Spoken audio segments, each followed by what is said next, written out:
ፐብሊክ ዲፎልት ካደረጋችሁ አይጠይቃችሁምና ድንገት እንኳን ሳታስታውሱትና ፐብሊክ ሳታደርጉት ብታልፉ ራሱ ፐብሊክ ያደርገዋል ማለት ነው። ምክንያቱም ዲፎልት ቋሚ ያደርገናል።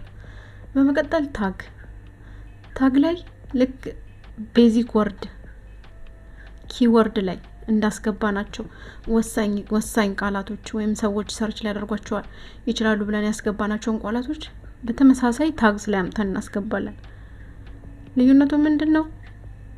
ኪወርድ ላይ ስናስገባው ሰዎች ሰርች የሚያደርጉባቸው ቃላቶች ናቸውና ሰዎች ሰርች ሲያደርጉ ያንን ቃል ካስገቡት የእናንተ ቪዲዮ የመምጣት ፕሮባቢሊቲው በጣም ከፍ ይላል። ታግ ላይ ደግሞ አልጎሪዝሙ እናንተን የዩቲዩብ አልጎሪዝም እናንተን እንዲረዳችሁ ያደርጋል። የእናንተ ቪዲዮ ስለምን እንደሚያወራ እንዲረዳው ያደርጋል። እዚህ ጋር